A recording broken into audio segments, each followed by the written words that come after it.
वासुदेव स्तोत्रम् तवाते पृच्छतः तात तेन मेकदिन्तचयत् तत्तेत्याहं प्रवक्ष्यामि शाश्वतं शृणुसत्तमा। ओम अस्य श्री वासुदेवाभिधानस्तोत्रस्य नारदर्षिः अनुष्ठच्छन्दः ओंकारो देवता सर्वपातकनाशनाते चतुर्वर्गसाधनाते च यते विनियोगः। ओम नमो भगवते वासुदेवाय इति मंत्रः पावनं परमं पुण्यं वेदज्ञं वेदमन्दिरं विद्याधारं भवाधारं प्रणवं वै नमाम्यहं। निरावासं निराकारं सुप्रकाशं महोदयं निर्गुणं गुणसम्बद्धं नमामि प्रणवं परं। महाकान्तं महोत्साहं महामोहविनाशनम् अनिद्वन्तम् अचिन्वन्तं जगत्सर्वं गुणातीतं नमाम्यहं। भाति सर्वत्र यो भूत्वा भूतानां भूतिवर्धनः अभयं भिक्षुसम्बद्धं नमामि प्रणवं शिवम्। गायत्री सामगायन्तं गीतं गीतप्रियं शुभं गन्धर्वगीतभोक्तारं प्रणवं प्रणमाम्यहं। विचारं वेदरूपं तं यज्ञस्थं भक्तवत्सलं योनिनं सर्वस्य लोकस्य ओङ्कारं प्रणमाम्यहं। तारकं सर्वभूतानां नवरूपेण विराजितं संसारार्णवमग्नानां नमामि प्रणवं हरिं। सर्वलोकेषु वस्ते एकरूपेण नैकथा धाम कैवल्यरूपेण नमामि प्रणवं शिवं। सूक्ष्मं सूक्ष्मतरं शुद्धं निर्गुणं गुणनायकं वचितं प्रकृते भावैः वेदास्थानं नमाम्यहं। देवदैत्यावियोगैश्च वचितं तुष्टिभिः सदा देवैश्च योगिविध्येयं तमोङ्कारं नमाम्यहं। व्यापकं विश्ववेत्तारं विज्ञानं परमं शुभं शिवं शिवगुणं शान्तं वन्दे ब्रह्ममीश्वरं।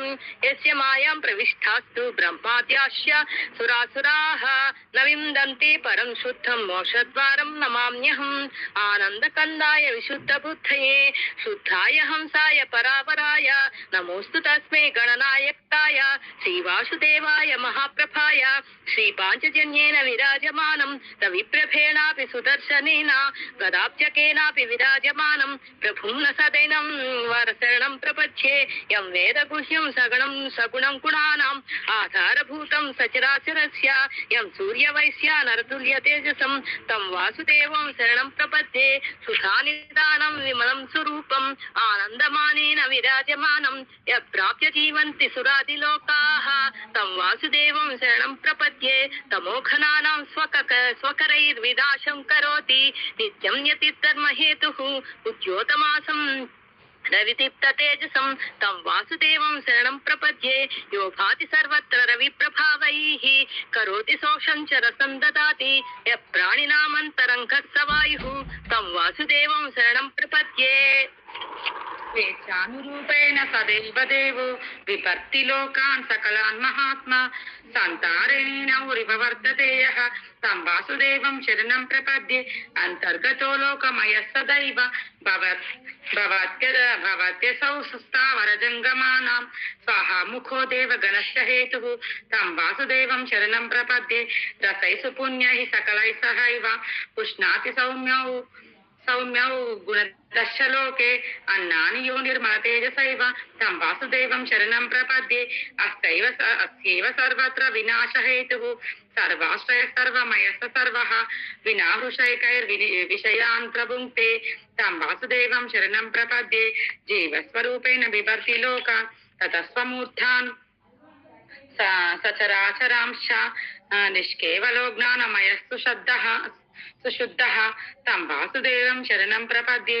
दैवान्तकं दुःखविनाशमूलं शान्तं परं शक्तिमयं विशालं तं प्राप्य देवा विनयं प्रयान्ति तं वासुदेवं शरणं प्रपद्ये। यज्ञाङ्गरूपं परमार्थरूपं मयान्वितं पतिमुग्रपुण्यं विज्ञानमेकं जगतां निवासं तं वासुदेवं शरणं प्रपद्ये।